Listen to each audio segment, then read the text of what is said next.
4-3-2012. The beauty of perception. I am becoming filled with thoughts, feelings inside that turn absolute. For what reason exactly does this occur? Over time, I drift off, far and away. Consciousness settles into a hedonism, one ultimately undesirable to my will. Power casts away the shackles of material stupidity, the real comprehension of mortality, not due to a state of loneliness, not due to a condition of solitude to regress into that very state. There is a confusion whether to blame myself. An elaborate method of corrupt rationale pleads my mind to return to and to forget everything that produces more completely an eternal paradise. Is such a thing even possible? I believe that it is, given that it contains enough time wherein I and others may eventually succeed in our strive toward this vision. What exactly is this vision, now so very obscure? I entered the outside of my temporary sanctuary and immediately observed several objects that are peculiarly undesirable to my virtual aesthetic. Perhaps the strife is an aesthetic one, a quest for beauty. I instantly deplore the effects of industrial construction, mass production, factories, and such, distributing a great abundance of cheap and accessible sterile goods to a multitudinous client body, for the liberal purpose of satisfying consumer necessity. I feel that, as I think more deeply upon this question of just what my vision consists of, I feel a growing distaste with everything practical made by men, that is, a construction such of things not serving to value a wiser, purer existence. What is this wiser and purer existence? I am certain that various philosophical concepts may cover this problem and serve to enlighten its obscurity. Things such as virtue, nobility, beauty, purity, positiveness, health, reason, intellect. The term virtue and nobility as well seems to be rather difficult to acquire a clear understanding of.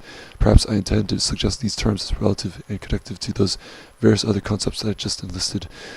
The question of practical objectivity scorns my vision. It is evident and clear to me now. What do I desire to do in regard to this?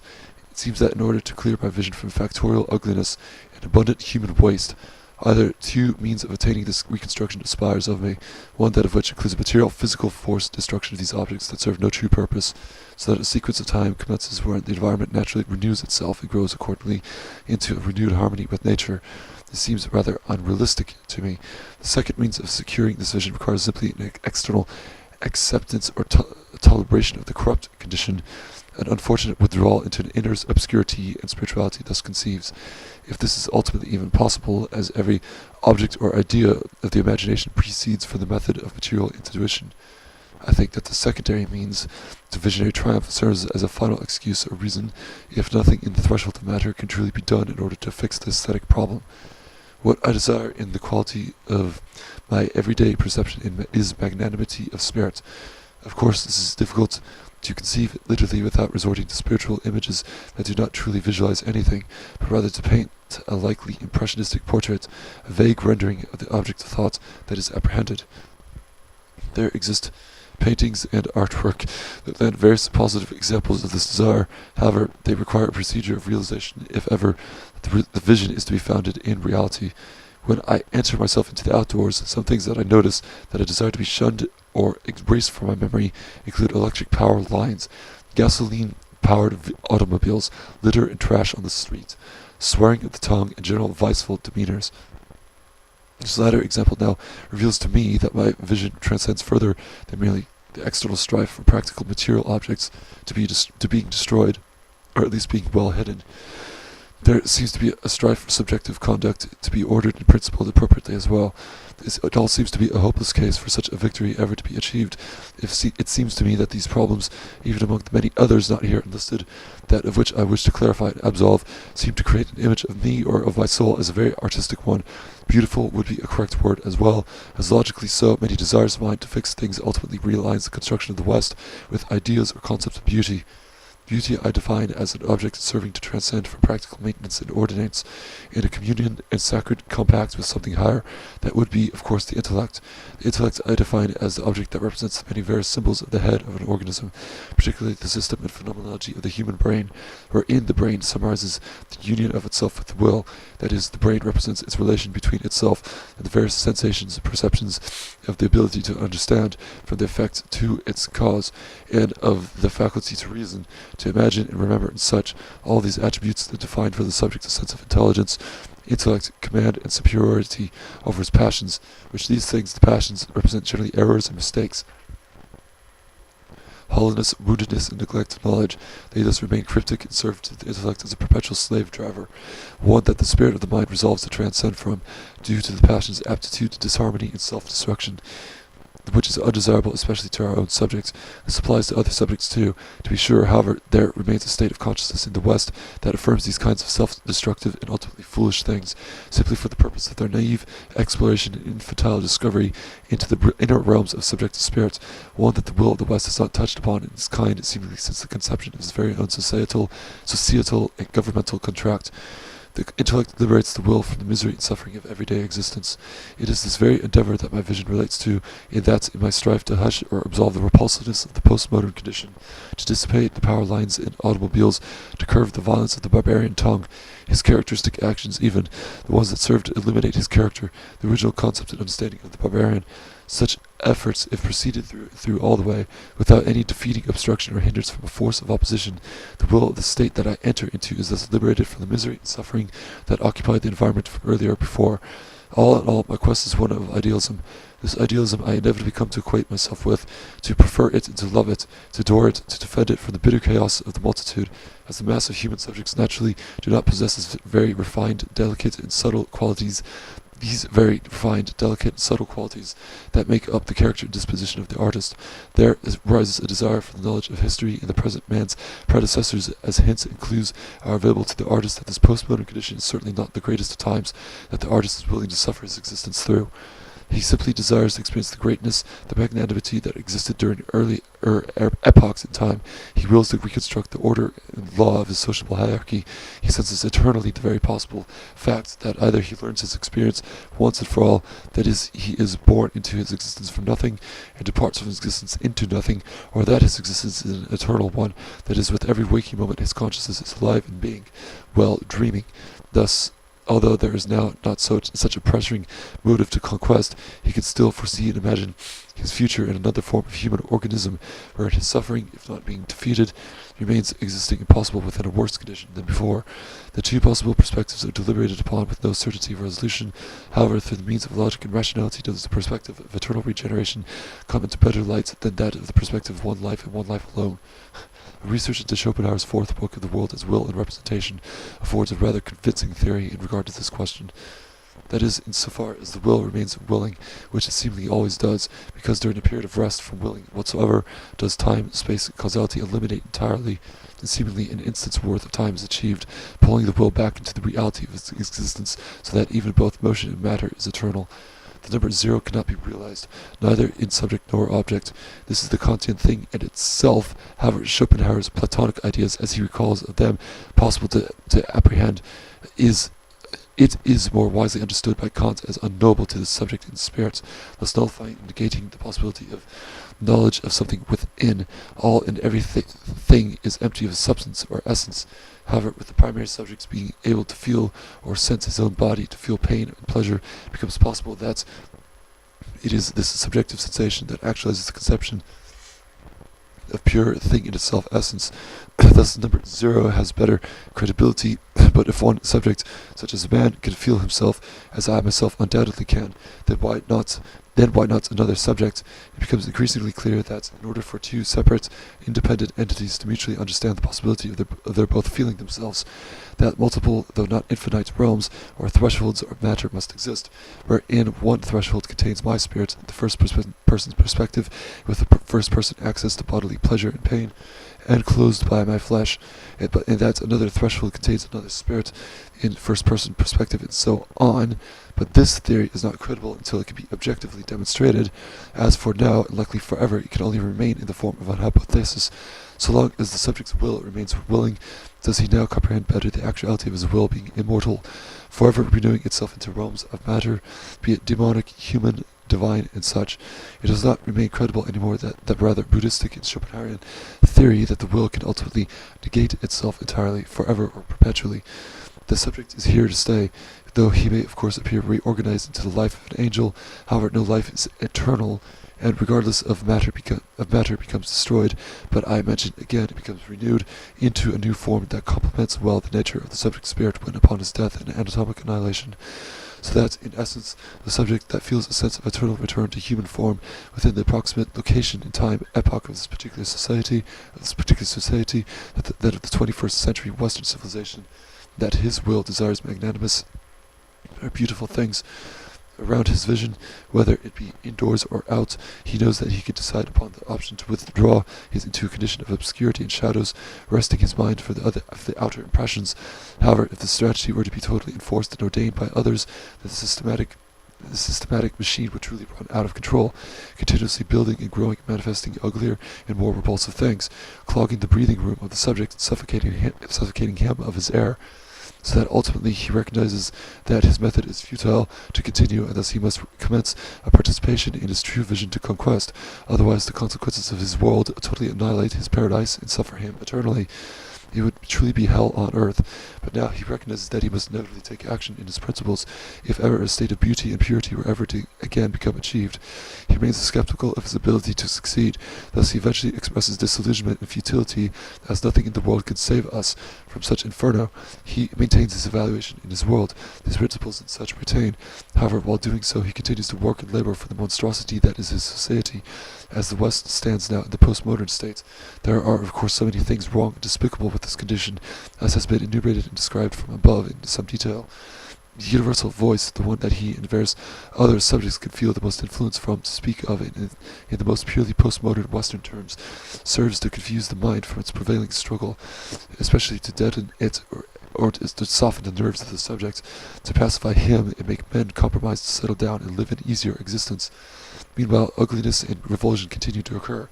The genius suffocates. His breathing room becomes increasingly narrow.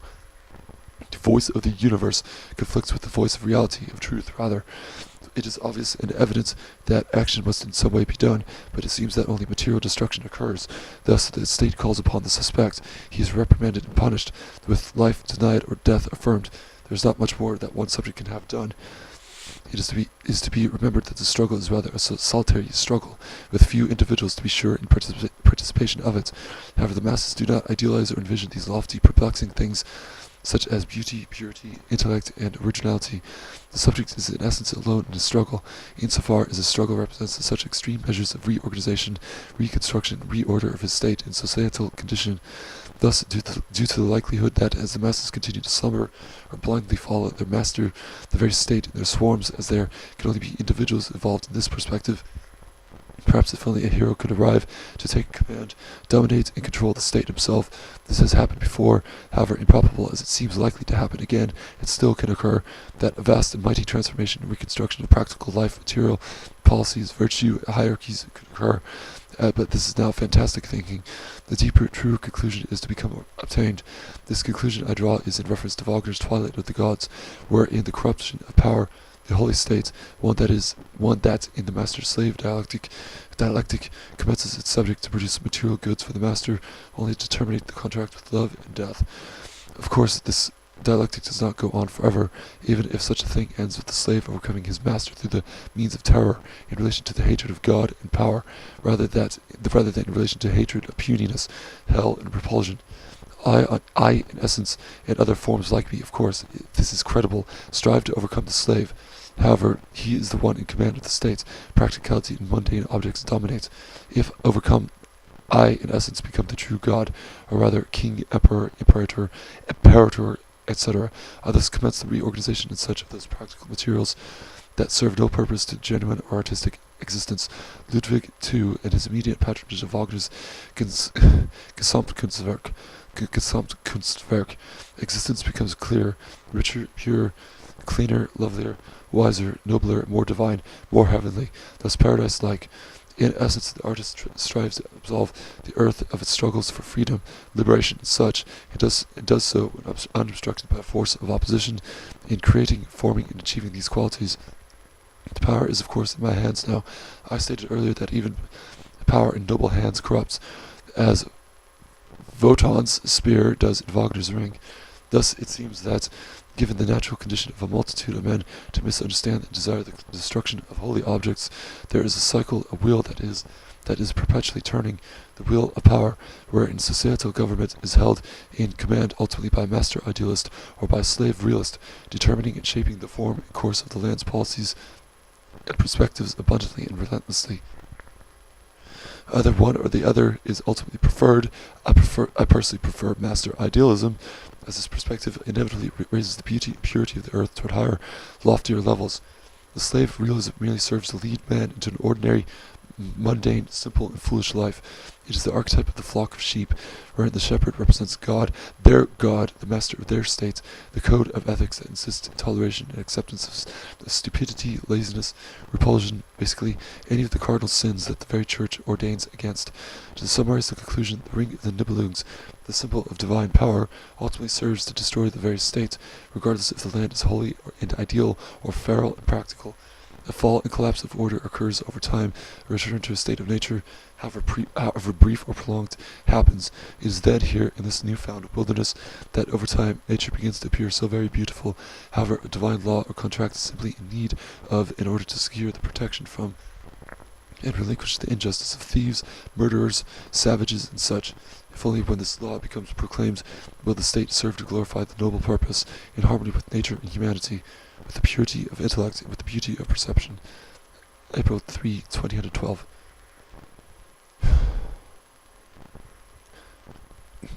Four 9/2012. War, conquest, and resentment. Confusion results from metaphysical speculation, that is, insofar as it is practiced too deeply, as though it were achieving a limit. A spectre of skepticism looms unshakably above the heart, so long as that deep introspection into reality remains faithful to the knower. Past crimes cripple the subject's conscience. The spiritualist hunches over in natural fear of eventual karmatic response. To perceive around the threshold, thou art that. The purpose of this will to perceive is many. It is likely to delude the consciousness that which lies with schematic manipulation.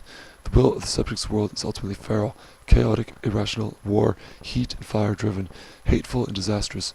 It is assuredly not representative of Leibniz's optimistic best of all possible worlds, as otherwise these primordial, initial, unalterable elements would not have been made manifest. How unbelievable is the human direction! The evolution of man, as he is known to this day, demonstrates so many stages of his conquest towards civil domination. If life or reality is truly to be taken for granted and believed as something historic, that is, that the human lives prior to this very time and present are to be believed as something legitimate, then we may observe that during a particular time in pre-recorded history, man is naturally and immediately found or born into this very lawless, feral state, as it was partly described above. Nothing in this reality is unconditionally truthful, therefore we may select a location or two and utilize the relative subjects to portray an example of our intentions, wherein it becomes evident to man by this point in his journey he should have acquired a nominal system of speech, that his associable condition is utterly ruthless and virile. He desires to abolish its nature and amalgamate into a kind of order and organization not previously found in his time and space. In some cases, the implementation of a social contract is to be ordained upon a land association of men, that is, a newborn system of government is inaugurated within this association, and it serves to protect the group of men from the wilderness and savagery of the past condition. In other cases, it appears that, as Sir Robert Filmer has it, a state of governance has already a priori been installed in an association, that the sovereign descends from God's original creation and thus serves timelessly, so that perhaps Rousseau's state of nature was possibly never known by this particular group of men, among other groups of men as well. It is heard from various individuals across the essence of reality that insofar as the white man is concerned, and also as he is conceived as a legitimate idea, that from these various individuals there arises statements of peculiar rhetoric, that it is stated that such things as the white man plows terribly the soil, that he crashes the trees and destroys nature, that how in fact could the spirit of the race breathe in harmony with the will of the world, and such. These statements appear to arise from peculiar portions of the dark man, of whatever various lands that he originates from. As argumentative as those statements appear, it becomes revealed soon enough to personal inquiry into the nature of various things, in general, if at all possible, that the white man is in fact not the only belonger to a race in which this kind of naturally destructive behavior appears to manifest and become observed. Any quick carousal through dubious pages of history will reveal to the inquirer that of several dark races of which the progress of civilization is just as well commenced and climbing to a height, even if to inevitably recede.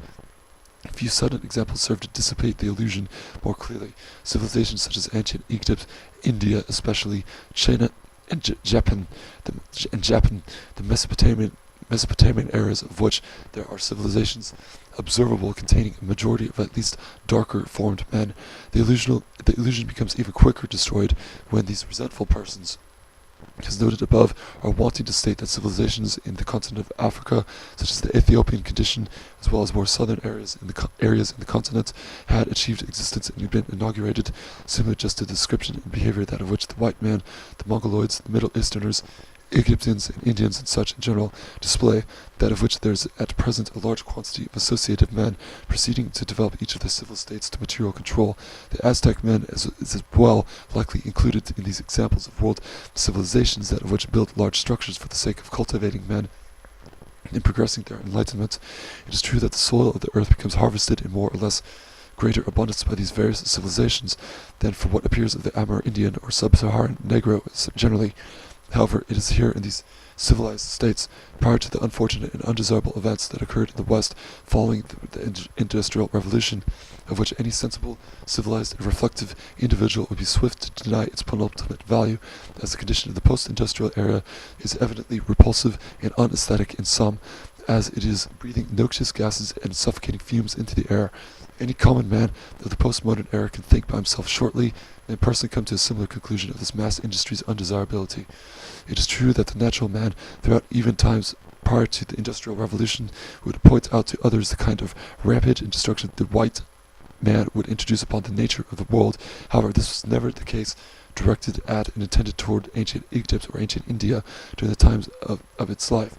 The Aztecs, Mayans, Incans, and such were never targeted or perceived in a hostile manner by others of these natural men either.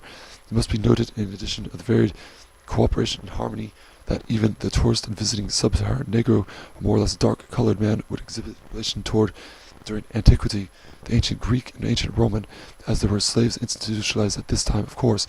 However, the great majority of them in these particular countries or territories were a similar stock to the majority of the color of men of these regions. It is beside the point, however, I mention this as an additional idea, as a defense to the thought that slavery was supposed to immediately designate race relations and divisions of evaluations between the various color or stock of men, which it originally does not do so when it looked at and perceived originally or derivatively. Nevertheless, by now these statements serve their purpose to reveal and clarify the reality of resentment in the various particular forms of certain dark-colored men, a particular one, that of which a quote was used against the white man initially in regard to his destructive and volatile relation to nature. The natural man is by now evidently perceived as resentful in relation to many and very profoundly affected afflictions, one in particular being the conquest and domination of the unharvested state of the Americas, that of which the Amerindian claims in want to possess. There was no specific example afforded that had pointed to the notion of their stock possessing property of land. The will of the world in this particular area was formless, uncultivated, a material and intellectual idea. So far as the term intellectual is understood as something civil and governmental, in ordered and organized sense, wherein, as related originally above, the social contract, or even perhaps the timeless patriarchal lineage of sovereigns, serves to protect adequately enough and sufficiently enough the state and condition of the association and group of sociable men. All this was wanting in the case of the pre-Western Americas. As well, there's resentment toward the white man stemming from the harsh treatment that he exhibited toward the enslavement of other particular dark men, wherein this dark man is quick to resort to perceiving the drive and stimulation of the Western spirit as something that is vain, futile, and inevitably doomed, which it of course is, as is all and every other object and idea on this earth. However, this drive and stimulation, in this particular case of the West, serves to distinguish a sense of accomplishment and of worth for the soul, at least insofar as the soul still remains alive and intact. This sense of perceived futility, vanity, and such, aimed and communicated toward what this natural man targets more or less universally at the white man, is something natural and timeless in the behavior and activity of man in general. That is, it is here that the eternal dichotomy of master-slave, dialectic, and morality is revealed. In this case, wherein the man desiring a state of nature who is as well dark casts onto the civil man, who is in this case white, or Teutonic romantic, a resentment of things found in Christian ethics, as well as general Buddhist and Brahmin philosophy. There is not so much a sense of gratitude to be found in this particular man, as he is found serving to disillusion the Western civilization to the long yet inevitable point of anarchy and barbarity, so that perhaps the natural man may here see the destruction of all that he hates, due to the mistreatment of him in the past. And from this point on, he will commence to live in a world free of fear and sadistic domination from this particular person. All of this is of course unintelligible and undesirable to preserve. It is a great and general purpose of modern philosophy, after history began introducing human racial afflictions, to reconcile past error, to focus the mind on the present, to understand and comprehend the incredulity of a past or future dimension, so that every conscious moment is induced with sincere freshness and positiveness. A sense of gratitude for other persons to become obtained. If it is this approach of ethics that serves to eliminate the conscience of men and destroy the past malediction, and as stated above, the error in the relation to men of similar stock or to men of foreign stock, position and divergent form structure. Upon reflection, when in the process of thinking about the condition of the world, the white man is universally maligned by nature, as though he were solely responsible for the pain and destruction of the world, of which we of course now clarify above that he is not. Every race or stock of men is partly responsible for the course of the world, as every individual is a reflection of the will. He who so wills destruction, thou art that, and the subject be he that the one destroying or observing in ethical contemplation the destruction is representative of the destruction. Regardless of the immense difference in evaluation and approach to the world, neither a natural approach nor a civil approach to the world are in itself bad. In fact, it becomes desirable to introduce civil governments, as demonstrated originally above, so that occasional or frequent violence in the inevitable feral nature of the wild becomes tamed. The philosophy of the Amerindian, in that he expresses himself in simple harmony with nature, without the necessity of civil government in order to curb his passionate tendency, is similar to Christian ethics and Buddhist and Brahmin philosophy, in that this approach comes about more sharply with the rise and onset of injustice and human domination. It is evident that battle and war were still very a part of the behavior of the Amerindian in relation to his companions. Nothing is eternally ordered or organized. The spirit of the West dominates the Americas with conquest, just as any organic association serves to war and triumph for one another. The difference in perception between the two, or between the Amerindian and the Western man, is perceived simply because such a difference in the progression of civilization is immediately recognized. The tone of the speech, the color of the skin, the garb and customs, the perspectives of intellect, all of these material physical things are in essence mortal and do not essentially biologically differentiate the two oppositions of Amerindian and white man, as it is quickly pointed out by even the common everyday liberal, a resenter of all things white, and objective and ideas peculiarly conceived as such, pointed that all humans are essentially equal. The question is one of memory and cunning. It is true that the white man was committed to injustice of certain darker men in the past, and it is this behavior that results in the evident resentment perceived in those races, especially to individuals of those races, that at present exist in a form of malevolence toward the white man. Not even the white man is generally unjust or severe toward these particular men that were mistreated before. A brief observation to the general societal atmosphere of the West will, yet again, quickly dissipate the illusion. The white man is simply liberal, very liberal, extremely liberal, and at present converging his civilization into that of a matriarchy, if this has not yet already been achieved. With liberality of the white man, the injustice of his position in regard to other races becomes merely residual. Integration and tolerance is universally dictated and amalgamated into the mind of the white man, and almost universally accepted. In the great majority of places in the West, it is almost a rare occurrence to come across and perceive a white individual that is reactionary and opposed to positive treatment of darker men. Christianity triumphs regardless if it be religious in the heart of men, spiritual or secular, wherein the moral atheistic residue wholly or partly remains from this once ultimate religion. The virtue or heart of Christianity simply dominates the speech patterns, the perspectives and morality, the evaluation and intellect of the West, especially when an individual thinks subjectively. The individual of the West prefers subjective speech over absolute speech. He desires love everywhere and the demise of hatred, coldness, gravity, depth, tragedy, and reality. It is very much a part of the delusion. He does not consciously recognize or realize the a priori feral state of his condition. Thus, upon the sight of death or destruction, he is immediately filled with grief and remorse, as he is crying for himself not to be met with a similar fate. He believes that he is free as well. This sense of freedom is merely his excuse to obtain his salvation without really trying for it. The salvation that he desires to obtain is one of equality between every man, where nothing as such is truly the case. Every individual is different of value, worth, intellect, and skill, unique, yes, however also inherently malicious and cruel, stupid or self-serving, or thoroughly constructed by civilization to pure, loving, and pacified, which is in the end the result of a noble lie and delusion. It is desirable, yes, yet ultimately anti-nature, as all men a priori are monsters, demons, and products of the inferno, more or less difficult to look in the eye, even to this day. Because of this truth, the hell that is this earth, the human world is not one of grace or paradise. This grace and paradise is either conceived in a better afterlife or a heaven, or is more likely never to be achieved, unless an incredible amount of activity and physical intellectual exertion is to be achieved in order to obtain somewhat of a paradise on earth. Nevertheless, the truth hurts. The world is unfair. One cannot always get what he wants. The world is a twisted place, and so on and so forth. What representation these words serves to illustrate is that insofar as whatever dark man wishes to implicate to the white man, that the white man is somehow full of injustice or malevolent intolerance toward this particular dark man, the state and nature of things as they appear to this day are one entirely and wholly removed from that terrible and unhappy description, wherein this particular dark man casts away the moral reputation of the white man. He now shows himself to merely be living in the past, not caught up with the currents of the times, at least insofar as racial prejudice and discrimination are still believed to take place in this particular dark man on a general and major level. This does not occur essentially anymore. The free and sublime morality of the white man would appear wholly virtuous and agreeable if it were only not for the suicidal ideation that this morality of the person now implicates.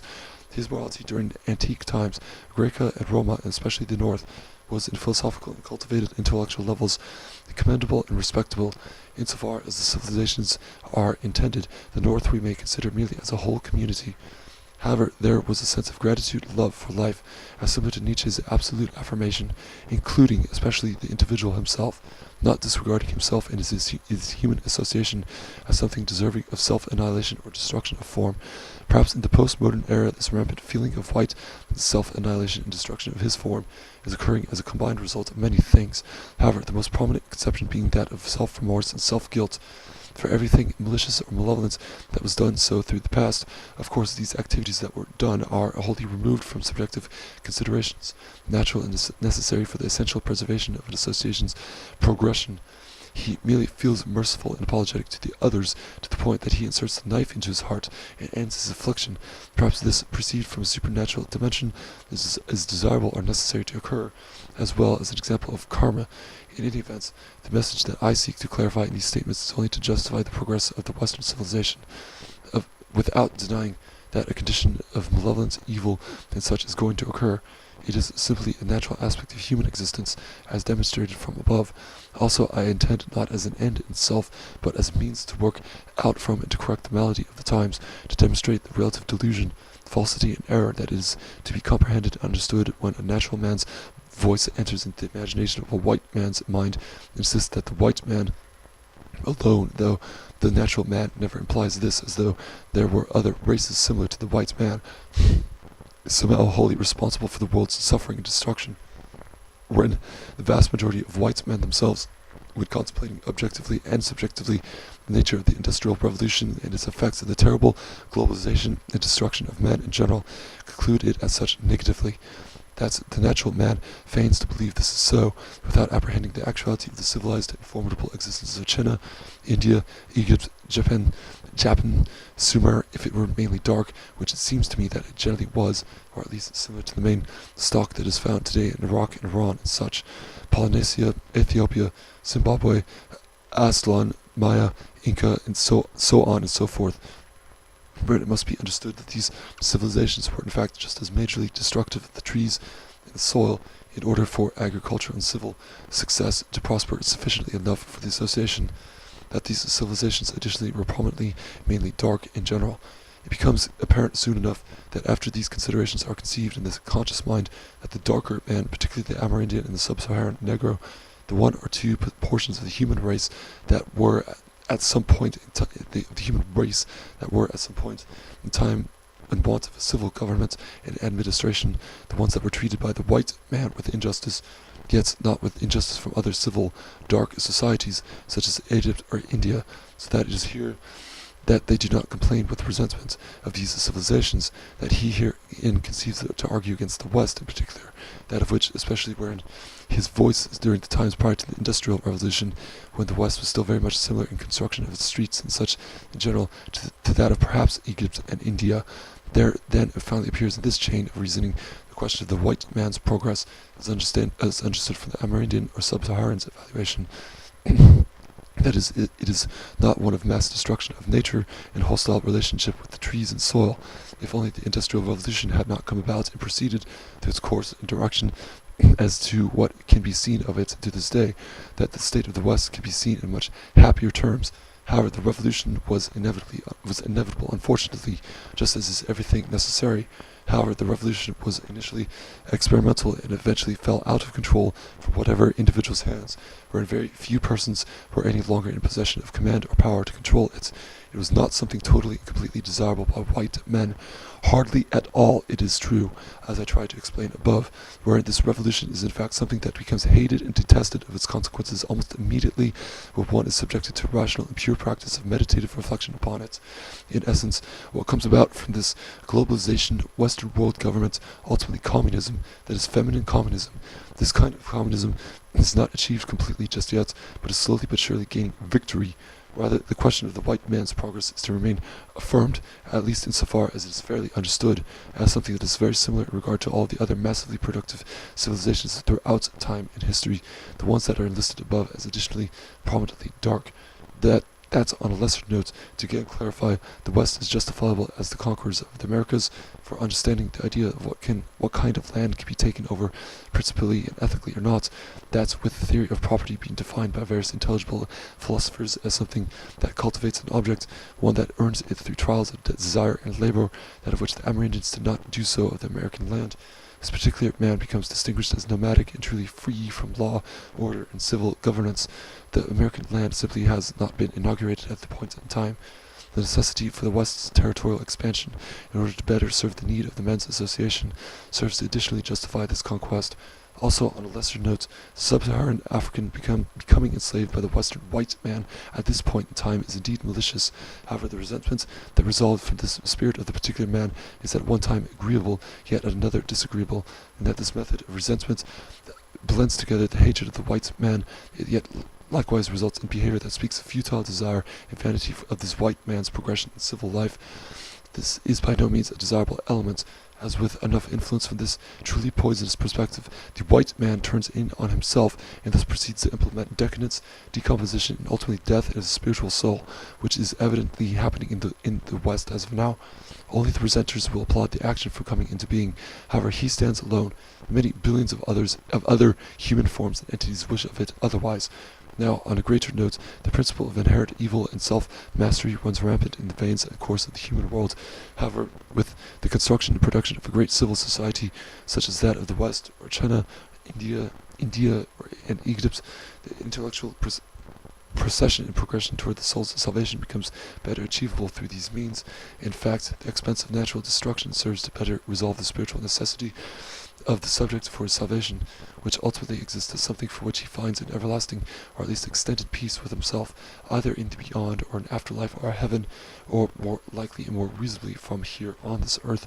Yet this destruction, if the Industrial Revolution would have been denied and not experienced, would hardly have been an idea of lasting consequence or affliction. There are plenty of men, and in particular philosophers out there in the West, ones that are white, that are in a state of detestation of the effects of this revolution, and would love it to resolve through various methods and means of deconstruction and resettlement into a more naturally oriented realm, yet still civil, cultivating, prominently societal. These statements aim at refuting the now resentfully perceived sentiments of any particular man that objects to or detests the inherent nature of the white man, at least insofar as he has historically been derivative in earning his experience. The old Wintu woman, claiming that the white man knows little about the simple nature of the world, not knowing how to live in harmony with the wild animal kingdom and such, is refuted, at least sufficiently enough, from the statements that demonstrate this from above. It is known now that he does in fact know just as much, if not 1,000 times more than the Wintu woman, as his progression points toward incredible towers of intellectual knowledge and sentimental passion, theories and practices that far outweigh the simple, uncultivated perspective and evaluation of the Wintu woman. It is an observation of resentment, clear and simply, standing in relation to the unfortunate reality that both the Amerindian and Sub-Saharan African had come to experience. Strained in the relation to the white man in his conquest of the Americas and utilization of the Negro subject as his slave, the logic behind this resentment, that of which indicates the theory of futile behavior of the white man, is by no means valid and credible. It is clear by now that the West stands in just as much similar relation, especially prior to Industrial Revolution times, to that of the East, the Middle East, kingdoms in Africa and America, all of these other kingdoms and civilizations that are for the most part dark-colored and such, yet as rich, vibrant, and cultivated in their respective domains and territories as is the domain and territory of the Western, white, credible, and justifiable man. April 9, 2012.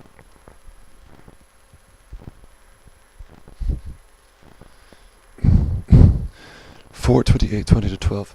Origin and destiny. What exactly represents the notion of a world or universe when a thinking subject speaks or reflects upon reference to a particular general or all-encompassing expression? Contemplating the arrival to a legitimate description of this idea should ultimately lead to a sense of obscurity and dubiety, for within the parts and aspects of this world expression, the parts and aspects are abundantly left out from the consideration. Only, at least during one moment in time, is one singular image or representation being imagined by the thinking subject, or through a succession of sequences or are more or less various other details of expression manifested and objectified, at least in the mind of the subject. The representations are possible to go further and thus manifest and objectify within the mind of other human spirits. However, as it is understood, this is ultimately not noble or not possible to demonstrate legitimately. If the expression within the mind of a thinking subject undergoes a transformation through means of a succession of sequence, again, it is understood that the imagination beholds and apprehends one representation at a time within the mind. The same process occurs in both dimensions or realms of the senses, external and internal. It is here that our question becomes potentially clear as to what exactly the notion of world or universe truly represents or consists of. The term is, of course, very general, therefore it is forever prone to actualize itself through different means of expressions. For many moments of its time, with a watery sense of spirit and contemplative perspective, the procedure and process undertaken in objectifying expressions of the imagination, meditating alongside the notion of world or universe, or concept similar in nature, the result is of course more apparently fluid and transcendental from quantity, number, and reason. The application of this approach to mundane routine and daily events is of course promising in its potential effect upon the relation between the subjective spirit and its external objectified representations, particularly that of other men seemingly similar to the subject. However, as is true that the spirit is abolished well enough to act upon its own motives, insofar as causality, cause and effect, reward and punishment are not yet determined, the dubious nature of his approach becomes evident to his reflection. He subsequently understands too much and must then reconsider the heavy approach and apply a newer, sharper method to his presentation, so that a sense of balance and justice of intellect temporarily actualizes. With this newer, sharper method, one that consists of a fiery, yet significantly dry spirit, his courtships between relations restore more positively. The heaviness and frightful profundity of the watery spirit now subjugates and becomes dissipated. This dry method of observation is more or less beneficial to the spirit, as during interaction between himself and somebody else does a sense of desire and love generated from the opposing aspect in order to soften the spirit's representation. Yet, if balanced well enough through a friendly and coy means of temptation, the dry spirit perceives himself as beholding or inheriting some powerful doctrine of negative knowledge. The reaction observes this and desires to receive just what this secret to a lofty and dominant composition truly aspires of. The characteristic of the fiery spirit is naturally prone to hostility from other forms throughout the realm of nature, as this spirit is likely most difficult to maintain its position and figuration. Expression is frequently noted by others, mistakenly, of course, that it is hostile in itself, as the physiognomy, the contours of the face, and such typically represent hardness and severity due to the subject's choleric motivation. Rather, instead, the subject purely is perceived sharply and forming himself like granite, as there is much power in his blood surging, overarching his desire otherwise. His recognition is, of course, as noted above, rather perceived either affirmatively or negatively, where the various perspectives and conditions of other minds are considered, that they be divergent in their totality, so that the hard countenance of the subject is at times taken pleasantly, or at other times reluctantly. They're creating a confusion of objectionable and dissatisfied objectionable and dissatisfied response. It becomes reasonable for the individual subject to once more balance and adjust his appearance of affection toward one of fluidity and transcendental contemplation. Even if such a figuration were to be an act, it seems best to do this. However, if subjective conflicts between the others and himself is to be dissolved. In summary, as fluctuation and change between dual expressions are to be regarded, the subject is wise if he were to achieve some satisfying end between himself and other phenomena, so that the beast within man does not herein take shape, that he may proceed without as much hostility ever becoming witness of himself. If there exists a dawn or beginning or commencement in the spirit of the world or universe, again these expressions are very dubious. It must at least be understood that by contemplating upon the behavioral aspects of men during primordial times prior to any civilization or government, the particular environment and setting of the state of nature was not as Rousseau understood it, at least as were the men, as not as Rousseau understood it, at least as were the men a part of it, not as some substance generally considered good or innocent. Rather, instead, a clear contemplation into this very state reveals many particular ideas, not many of them significantly good or desirable. The study of science into passing matter, deep before the life of a scientist is even to be extracted, requires an understanding, or at least a minimal comprehension of the subject matter, and the nature of its being contemplated. It should be understood that, in order to extract the knowledge of one particular place during one particular time, faithfully and legitimately, it eventually becomes necessary, or at least desirable, to investigate into the nature of some of the events and settings that in some way surround the subject matter beyond its time or before it, as well as to draw a comparison between the condition of that very place and time with a state that is similar or differential in its contrast. Here, in our pursuit of a particular question, the time we apprehend is primordial and prehistoric. The place vaguely confines itself to patches of land allotted throughout various segments and terrains of the grounded world. In fact, the seas, rivers, lakes, and such should take into effect as parts of a world expression that help determine and realize the a priori intellect and character of this prehistoric primordial man.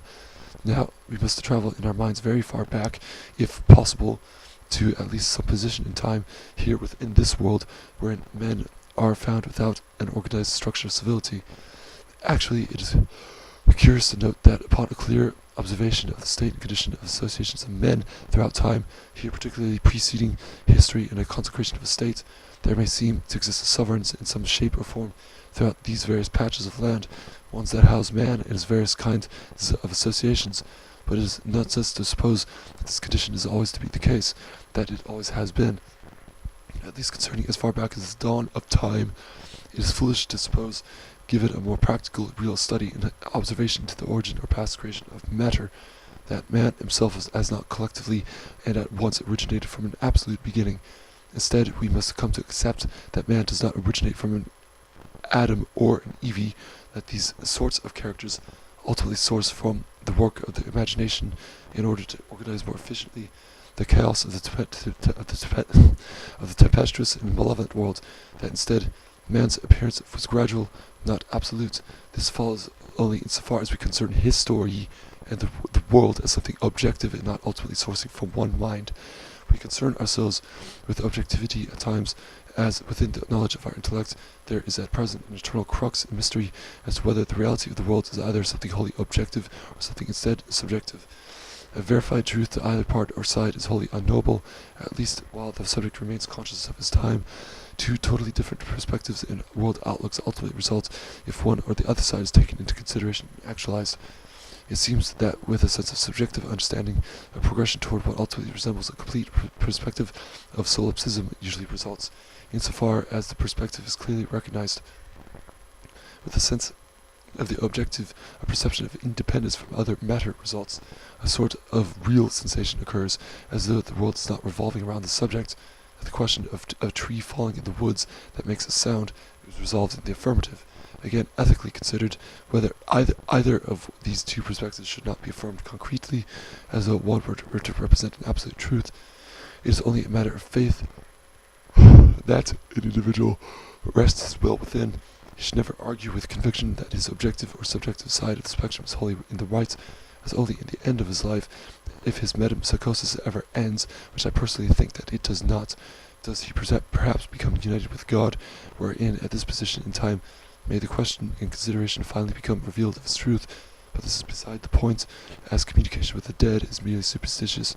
Anyhow, we return to our consideration of man as primordial and prehistoric, without the comfort of ordered or organized civilization. We come to understand that, speculatively speaking, perhaps he is appointed a sovereign at some point in time, if life prior to our existence here and now is at all to be affirmed, that by appointed we mean the act of a man with force and virility upon a group or association of men, one that declares himself owner and master of his property, of his existence, his matter. Prior to this consecration, we are to understand that, as Hobbes understood it, during the feral state of lawlessness and anarchy, man is more closely akin to beast and animal than ever. He is chaotic and disordered, extremely passionate, and is fearful of wild, imposing animals, boastful of possessions, as they are very few and timely. Naturally is he, at least insofar as the multitude of these feral associations are considered, in a desirous condition to release himself from his state, to find an order, calm, and equanimity not otherwise found or permitted in the infernal wilderness of his hell. It is here that we may understand it, as within this feral state we find the triumphant and successive individuals to ultimately transform over time in succession the various bodies into the masters of ancient Grecia and Roma, of ancient Egypt and Assyria, and so on. That this correlation between the masters of antiquity and that of the victorious brutes of pre-civilization in predominance over less fortunate ones, signified somewhat further the sense of hell that is referred to in the Christian Bible in relation to the Christian's fear of domination. More vividly, within a state of empire, most maliciously in a state of lawlessness.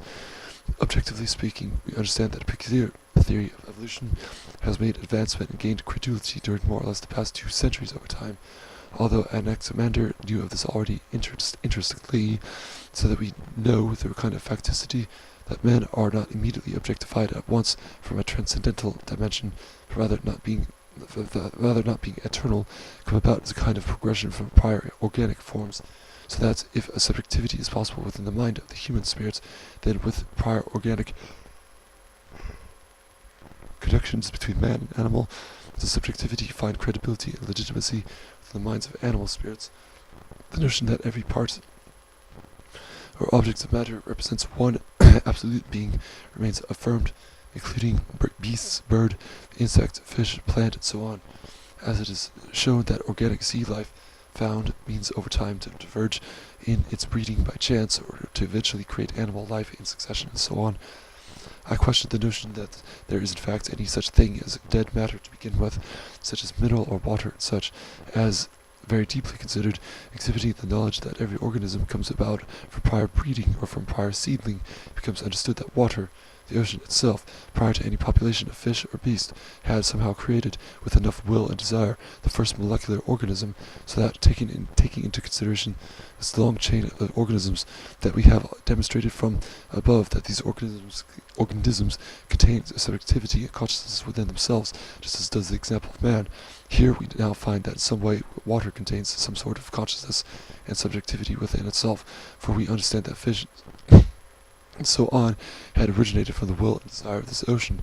We look closer to find minerals relating the same thing, as it is likely that rocks and boulders and such represent prior forms of organic life, yet having become settled and grounded into weights, they perhaps were the cast-off dead flesh of organisms fleeing throughout the wind, only to absorb each other, grow heavier, and ultimately settle down. However, we must contend with the theory that minerals preceded cellular organisms. Therefore, we look higher and understand that the minerals and such of the earth were formed together from other planetary and systematic matter, prior to the establishment of the earth in its harmonious form as it is understood to this day. The dust and particle matter simply gathered together. Some formed the ground and soil of the earth, some bestowed upon the other planets. We look even further and come to understand that the matter of the solar system is simply derived from various other external sources, collected from other systems and galaxies, from the force of the birthing stars. We ultimately arrive at either the edge of the universe, which represents objectivity, or we come to the very center, which represents the soul or the will of the very universe, probably ultimately the very seat and throne of the highest and greatest objectification of subjectivity. Perhaps this subjective position represents man's many references to God in an eternal paradise, as it is understood that the center of the universe is the position wherein all the remaining diameter of universal matter returns upon the epoch of regression and contraction. That the center remains undisturbed, as though it were the eye of the very storm. The center draws nominal similarities to government, central power, the absolute. It does not die, as matter is eternal. The center contains every motive and cause within itself. The endless and eternal expansions remain predetermined and known. All cycles of expansion and contraction proceed everlastingly. There remains the unresolved question, especially concerning those that are capable of reading or understanding this, as to how or for what reason I, as a conscious subjective spirit, am formed and created and breathing within this particular, very molecular body, rather than having been joined and united together with everything. The answer is ultimately unknowable. It is explained above as to why. However, we may understand it more clearly in various forms of analogy, if only we remain knowing it potentially and not actually. Perhaps for the universe being eternal, and it representing various aspects of God, wherein the absolute expression of God is found within its center, there exists the possibility that I, as a thinking subject, when perishing up from my present form, will immediately nullify my consciousness and become subjectively empty of content. However, through some inconceivable, mysterious means, I will find myself suddenly objectified and entered into subjective conscious form, whether the beginning of my new character be upon fertilization within a womb, or during some particular time already within the subject's life, wherein here I am suddenly confounded with the capacity of memory and realized more closely with a determined history and experience, one that forms and creates the character of my will, that is indubitably going to follow for my new and preceding lifetime aeon. Even this theory remains dubious, as it is purely speculative. It cannot grasp at its essence with reason and logic, therefore it is questionable and imperfect as a result. Perhaps I, as a thinking subject, am born and deceased in this very form, eternally and everlastingly, over and over again, an eternal recurrence, for want of a better solution. Even this theory seems more reasonable than the former. It is wholly subjective and absolute. It recalls the nature of the universe as deterministic and impossible for it to be any other way. I see through my eyes, I hear through my ears.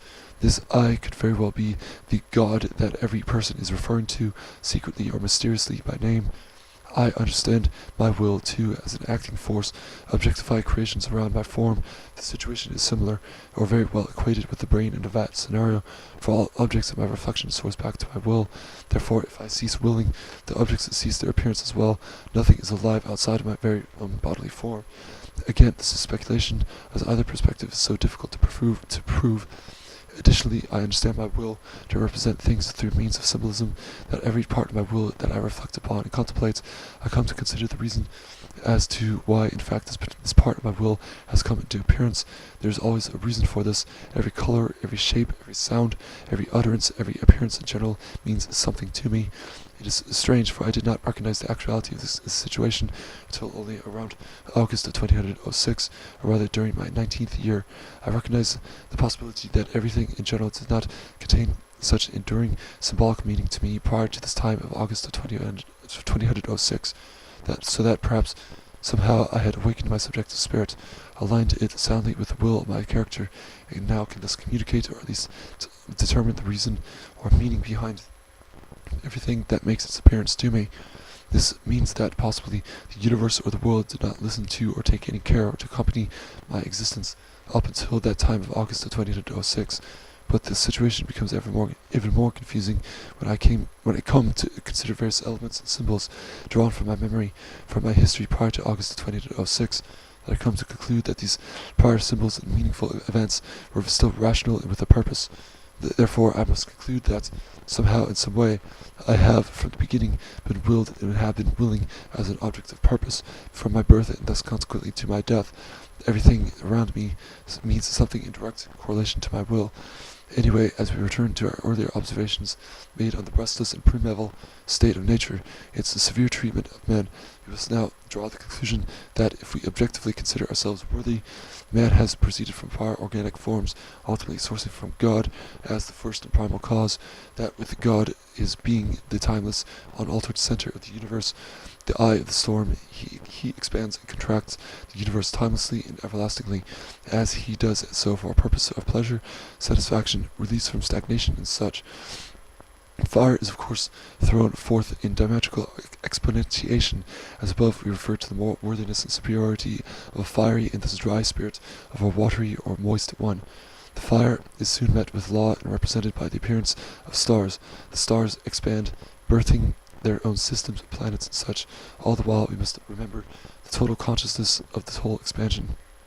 But it seems that, for some chance reason, with the settling and establishment of this particular solar system, the Earth eventually came to subsist with the element of water, the only planet thus far that we know of that contains this element.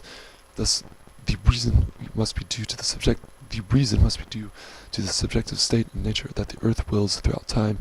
As for how it appears, again, it is so by our arriving to the cause from the effect. Yet, nevertheless, doing this may be impossible to perform legitimately in actuality. As the earth settles with minerals and water in the ocean, the will of the sea somehow births cellular organisms. Perhaps as these first organisms, wherein God deposits his original first-person perspective forms, the organisms evolve into fish and such. All this evolution occurs through means of survival of the fittest, that through chance, yet very necessary means, that various animals take on their very unique and divergent forms, affected by the climate and their environments, the food that is potentially available by space and time. The plurality of the forms over time succeed to change more radically and dramatically from their single cellular origins. On land, there develops the first plant organisms from fish and such that were nearby land. There thus evolves the first amphibious animals, the first wholly land animals, and so on, from insect, beast, bird, to eventually very early and primitive forms of men. These men likely did not communicate their means of rational speech, yet eventually, assuredly, they began to speak intelligibly within their various locations. The associations, just as the animals were developing, so were the speech, the habits, the customs, and such of man, fostered by the effects of evolution. Thus, it can be looked at that as these animals, fish, and plants, and such, developed by chance. Yes, through the very necessary means, they soon desired preservation from destruction. They had seen the possibility of expansion and further evolution. However, at the time of this stage, that is by the dawn of the early empires and civilizations, man himself had become a distinct animal, as well as distinct within himself, comprised of various associations and groups of men, purposely pluralized in various stages of development and evolution. As many of the above mentioned remarks intend to demonstrate the meaning and purpose of everything holds true, and even in this regard, that a correlation between one man and his association refers to this particular element, character, and such. That a correlation between another man and his association refers to that particular element, character, and such. However, it is seen that it felt to be an aberration upon the instinct and subjective condition of nature to cross-breed between one man and another outside of his level of development.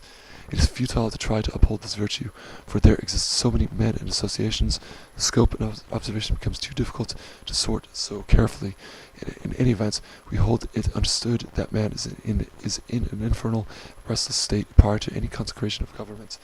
We see that men with power suddenly, though tempted with conviction, proclaim to others around him that this particular portion of land belongs to me.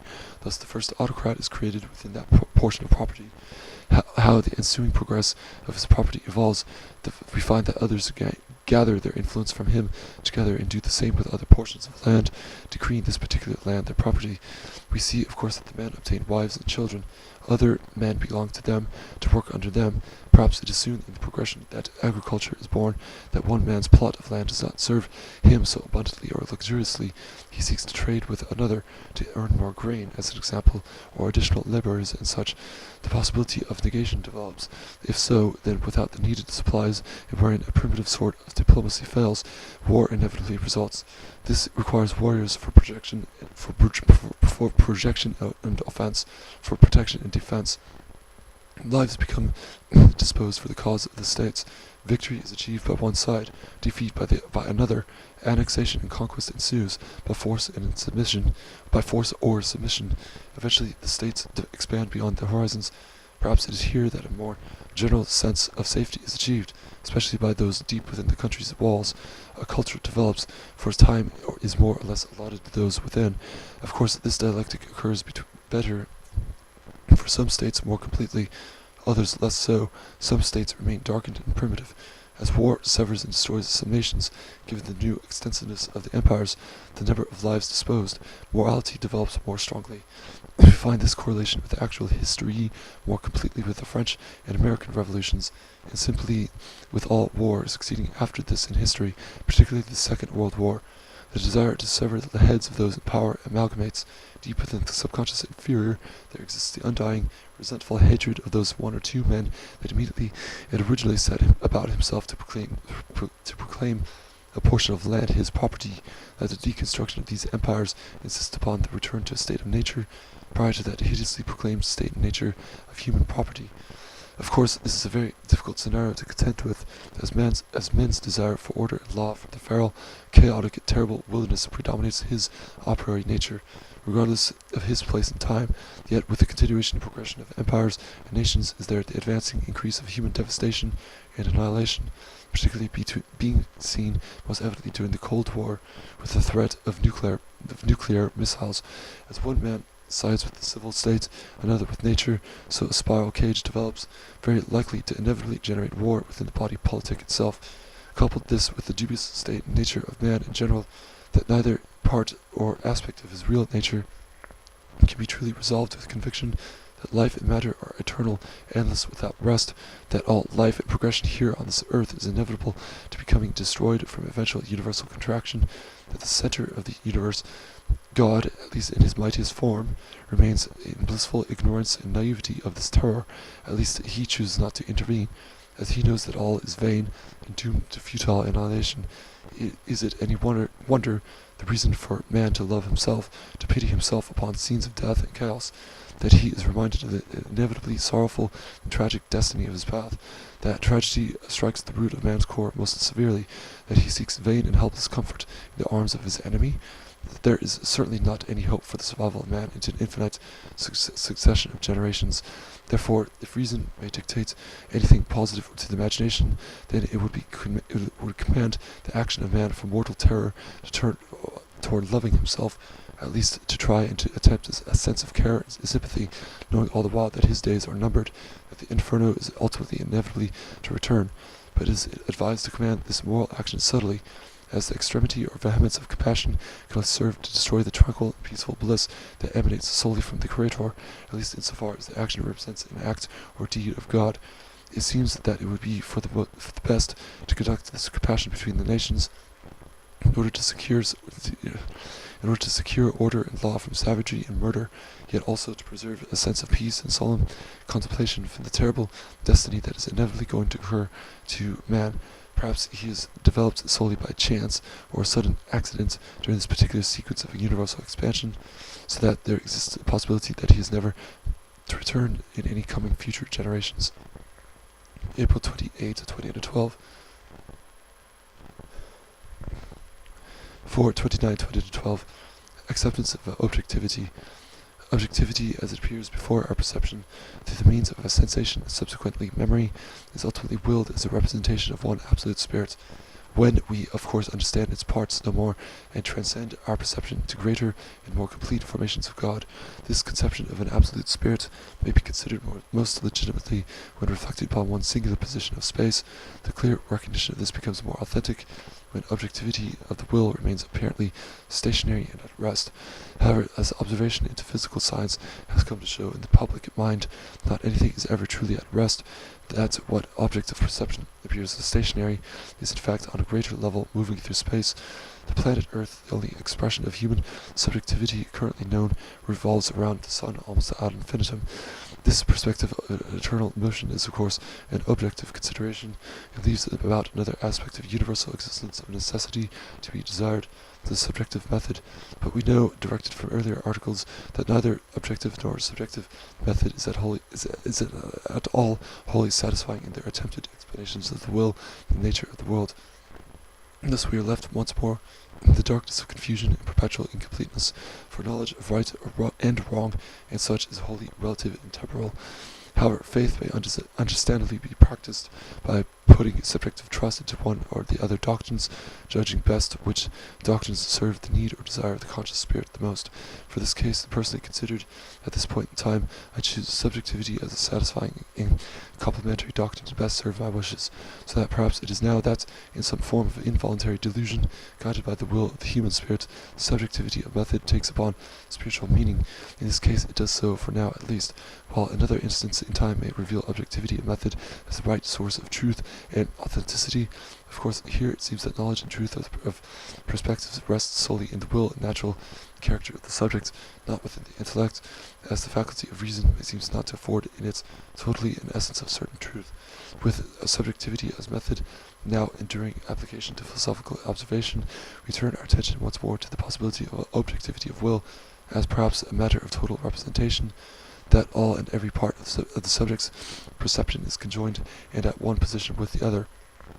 This seems to be actually the case, for perhaps the eye of the storm is possibly represented by my own particular phenomenon, that all diameter of substance around me is mere expression of my will.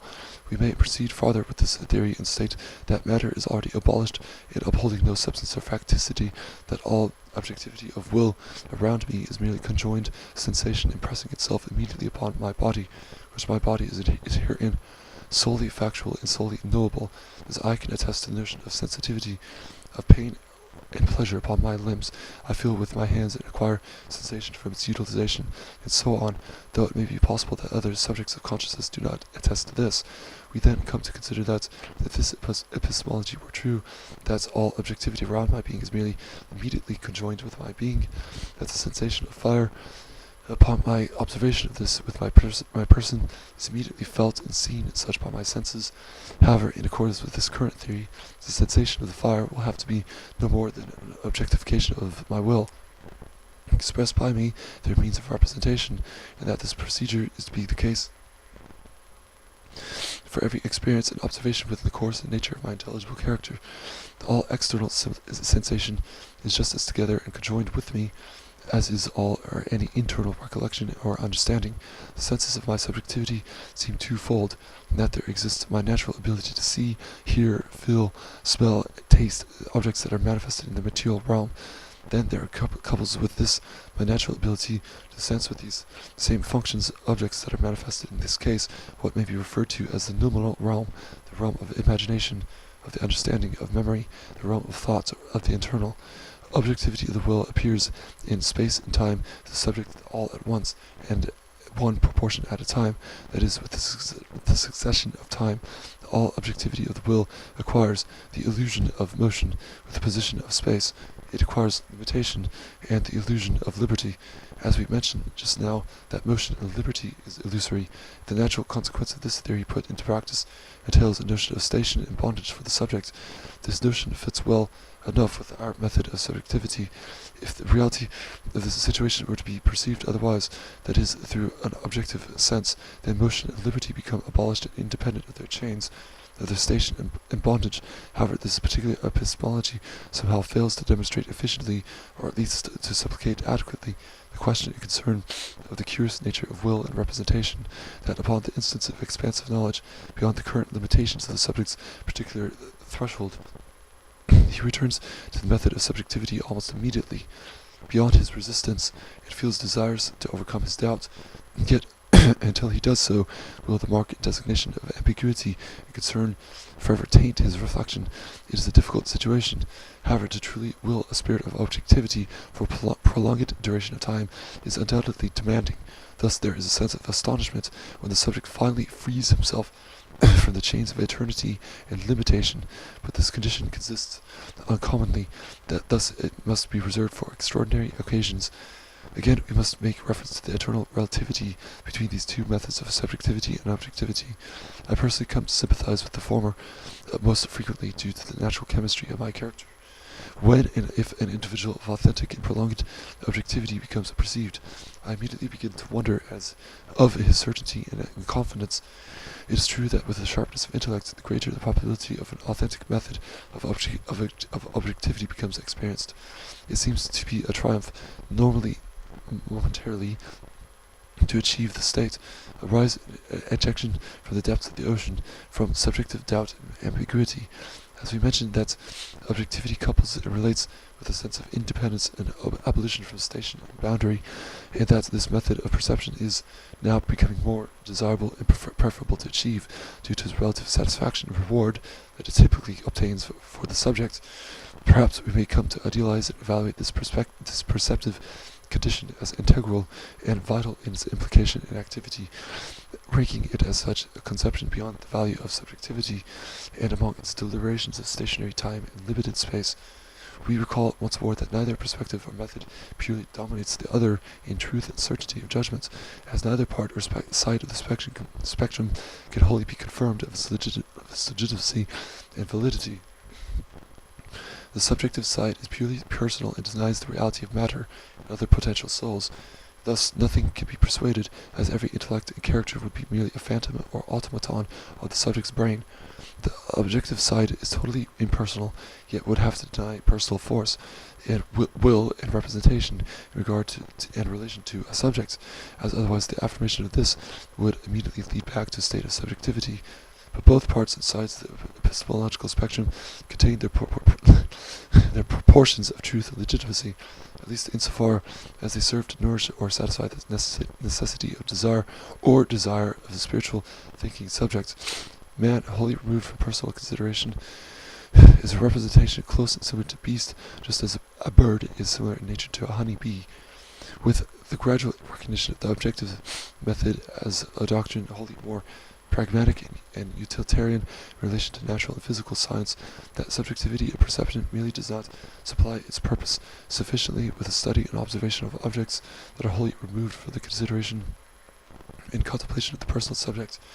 We come to ultimately choose and confirm objectivity of method as our foundation practice, serving efficiently for this subject matter, inevitably giving this method in practice a fundamental justification. The theory of biological and physiological developments within organic and even inorganic nature becomes understood as something credible. With this, a relation is found within the species of man and among every other biological organism upon the earth. As well, he is drawn and sourced ultimately from the center of the universe. The theory of this is found more elaborately explained in my recent article, Origin and Destiny. But considering the purpose of science, the procedure of rank and classification must inevitably break the contents of investigation down to minute and detailed parts, otherwise the conclusion of every case will necessarily source back to the prime cause and unmoved mover of God. This is not totally desirable. It is, of course, something to revere and to love, as the necessity of science remains desirable to proceed. It has, in its own ways, prior to the 17th century, been generally contemptuous to the morality of the Church, contestable and condemning to those that were pious or virtuous in the Christian sense, or out and out forbidden, heretical, and dangerous to the existence of the researcher, as was the case with Copernicus, Bruno, Galileo, Newton, Darwin, and so on. However, the persons mentioned in the braces as representatives of many other useful men as well were served to illustrate the desire and necessity of man to finally pursue and uncover the knowledge of his world in the objective sense of practical method, as he otherwise would never have found his sense of thoroughness and completion the means of potential comprehension of the material world. With natural science, a certain a priori knowledge is contained within the details, just as similarly it is to mathematics, or arithmetic and geometry. We find that man can no longer be perceived or regarded as divinely derived. This is because we can no longer affirm the subjective method of perception. We recall that subjectivity is akin to water and doubt, that objectivity to fire and certainty. We perceive that through the long and gradual procedure of biological transmutation of species, that individual aspects of species conceive themselves with new traits, more fitted and designed well enough with the purpose of better survival for the climatic or environmental situation of the community. The species of man, insofar as he is known today, arrived more or less into his present condition some 200,000 years ago, that he is not of one stock or of one representative trait, unlike that of much inferior animals, such as particular breeds of insect and fish. Rather, he may find description in several singular traits of his persons. The evidence of divergence in skin color in man is immediately observable. Again, we no longer value subjectivity over objectivity. A doctrine such that love is blind can no longer hold place here. Upon a closer observation, the difference between man is almost individual. In fact, as Schopenhauer relates it, the further down one follows on the chain of formative species, the further communal, general, and indistinguishable the breed apparently is, whereas further up toward more developed animals, ultimately at man, the further distinguishable, individual, and unique the breed or species and general in question is observed. Man is by far and ultimately the most divergent in appearance. This is, of course, a paraphrase. However, we must keep in mind that all objectivity of the will sources from one position that is more closely considered the center of the universe or the eye of the storm. Therefore, the theory that three men such as Shem, Ham, and Japhet originally birth and conceive and represent certain three particular races that eventually proceed to disperse about the terrain of the world to inevitably create the white, yellow, and black races must be dismissed as, again, another work of the imagination drawn from the well fountain of subjective spirit and method. It becomes increasingly clear now the superiority, dominance, and permanent validity of the objective method. The subjective method sources from harm, emptiness, wounds, sickness, disease, poison, death. The outlook and perspective formed from this condition reflects accordingly these very things, although it is revealed through and dressed generally in intellectual means, at least insofar as it must be. Otherwise, the subject's desires cannot be communicated or addressed across the human spectrum. The state of the subject would rather play music, to drink, make love, anything similar as such to alleviate his sickness and distress. The objective method, in its absolute conception, is wholly liberated, free, happy, healthy, strong, cheerful, clear, honest, direct, alive, and so on. It is naturally rational. Speech comes simply. It reflects sufficiently the objects of the subject's desires, with the rapid pace and sharpness and clearness of the tongue. As man, for this current universal generation, sources from one will, one's universal center, we see that he is very veritable and plural in his individual appearances, that one man's tone of skin is lighter than another, that one man's skull is narrower or taller than another. This kind of description supplies merely structural form and color and such of the man. He of course has developed, likely all on his own, over time, the extremely rare capability to refer his imagination toward one another of his species through the use of his tongue, his palate, his body, in general, most frequently his mouth, in order to communicate his desires or needs with another subject, that it serves his purpose most of the time efficiently enough. At least it is this way, for men choose to preserve the standards at a low level to avoid incurring frustration, wrath, or sadism, tears, and such between themselves. The language that he utilizes, regardless of variation, is undoubtedly difficult to express and especially so to master. The process of lingual education should take a lifetime, as though it were never to find perfection with an individual man. Man is unique in this aspect, that he communicates with himself not with the mere natural sounds as do the rest of the animals, yet with deliberate, chosen, classified, valued words, wherein I define a word as a sound made from the mouth, one that utilizes special and unique tones of consonants and vowels, of clicking of the tongue or grunting of the throat, one that is in effect a priori and drawn from the scientific catalogue of preconceived procedures of the mouth, that coupled with this, the utterance contains a meaning at times definitive and clear, other times ambiguous and obscure, one that is known to himself and potentially to the other communicates. With this explanation, he develops over time the process of naming something, correlating with it his desire what to do with it, giving a further description of it, and so on. It is difficult to utilize this procedure always effectively, as Montaigne has it the chief source of man's suffering and conflict arises from the issue of grammar. Therefore, tension may arise between some two individuals. The standard of nominal judgment becomes raised more strictly. The wrong use of words may lead to violence or negation of the other's principles. This condition seems to be the most significant source of what creates subjective morality and slave ethics. That's typically known kind of abuse, rejection, harm, and suffering experienced from another individual. The use of words especially leads the subject into a spell of depression and self-pity, thus eventually creating the concealed resentment and vengeance in the suffered person. Animals do not understand the concepts behind man's language, of course. However, it seems from close and timely observation into the responsive behavior of animals in relation to the human voice, that language at times can be quite a nuisance and frustration to many of the animal species, particularly dogs, cats, and parakeets, as these particular animals were most commonly at source to my disposal. The birds especially, although they generally enjoy noise and desire to chirp, whistle, and such along with human activity. Rather, their capacity to withstand a man's voice of reason usually drives them insane, as during cool, level-headed speech, his voice is slow, stupid, unnatural, ultimately vain, and that man does not know or at least understand the way of the world corresponding to nature and the animals. The dog's typical reaction to human speech is easier to imagine. He either is totally oblivious to it, or is enraged by the man's vanity and misunderstanding of the way of nature, as described just above. The development of language is similar to the development of biological organisms. In fact, languages in themselves represent a form more or less of organic spirit. We understand that over the course of time, man becomes formed more completely into the species that he is currently known to this day.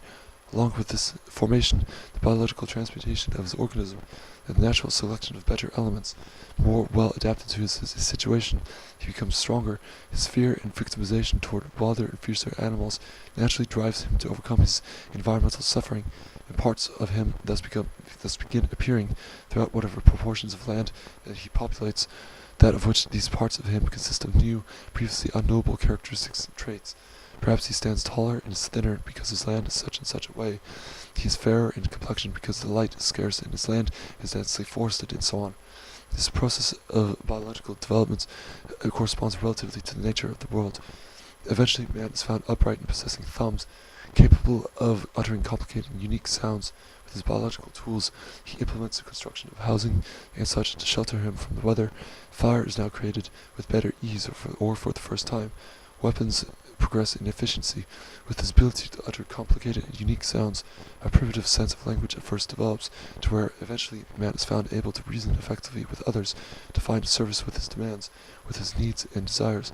Of course, all the while, throughout the vast expanse of the earth's terrain, men are at first rare and scattered, isolated from one another, developing their mannerism and custom independently from those far away in the distance.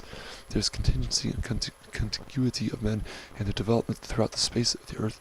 However, some little differentiation is observable between the will of the various communities. Again, so many of the aspects of man in general as is one of individualism, that very little representation can account for the total population of the species, as he is so unique and complex, so that the theory of particular plots of land containing racial or biological ideas in themselves must be dismissed, as it is again verified to be something subjective. Here we cannot uphold this method of perception. Perhaps a relative degree of racial magic represents the various terrains and regions of the earth, though at present the idea is becoming totally motley, and it inevitably will produce a universally Mogulized version of the world if action is not taken to reverse the hostile and counterintuitive effects. Again, either objectivity or the subjectivity of methodology may effectively account for total world evaluation. One side may be more delusional than the other. However, as explained earlier above, neither side of the spectrum is timelessly and unalterably factual and truthful. In any event, with these thoughts on natural science, it becomes clear that, objectively speaking, man does not arrive onto this world already in a full sense of being, as nothing is being, only becoming. Rather, he is found populating gradually the various proportions of the earth, growing taller and fairer, stronger and wiser.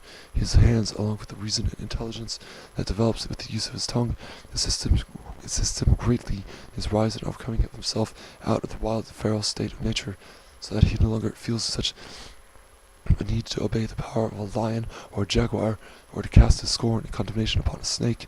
His spiritual interests turn elsewhere to the intellect, that with his sense of power and command growing, he overcomes his fear of injustice. He proclaims for himself, or with a few others, property of a portion of land, that other men soon follow with his influence.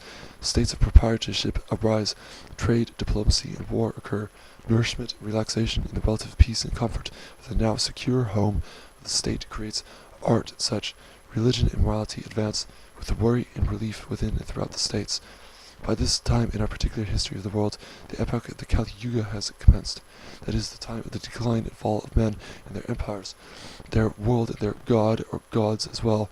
This particular epoch has understandably began its occurrence during somewhere between the 8th and 6th century before the Common Era.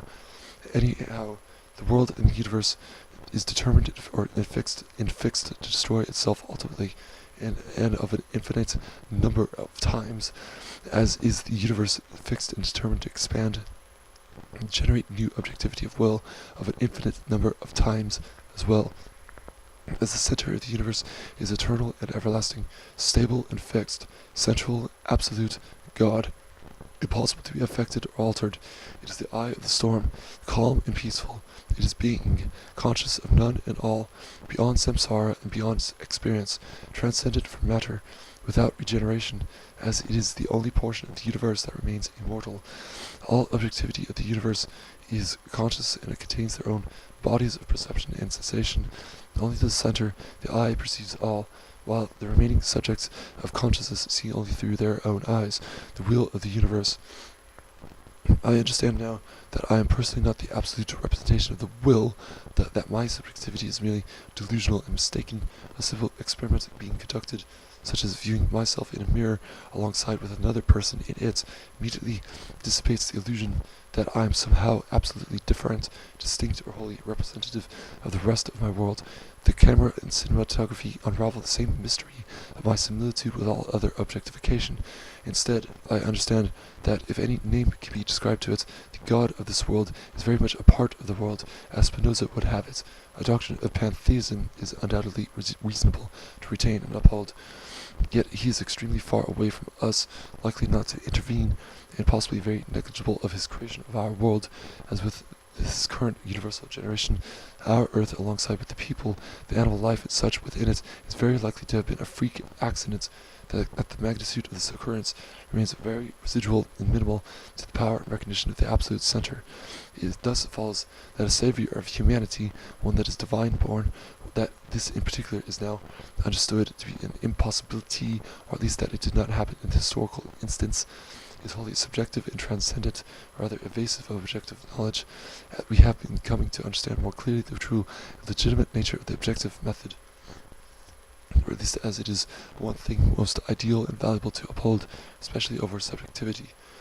Thus, coupled with alongside the theory of his resentment of superior proprietors, his concealed desire for vengeance from his disgrace, hence his undying love of beauty and grace, becomes more evidence that instead of submitting power to sympathy, becoming removed from wholesomeness and good and cheer, rather one should look to the example of universal law and comprehend with solemnity yet sincere acceptance that humanity may very well be a tiny and short-lived phenomenon during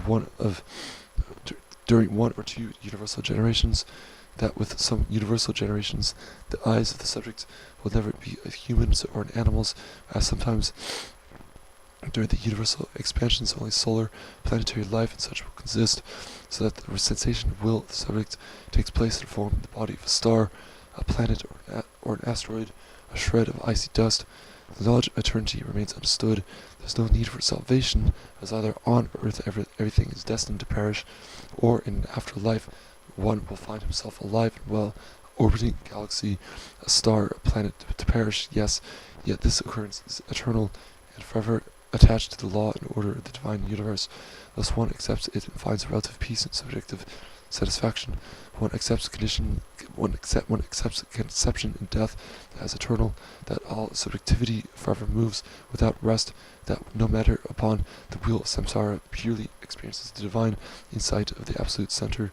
The center is reserved for God, and is the object of veneration and imitation of kings, emperors, philosophers, priests, monks, ascetics, holy people, gurus, lovers of God.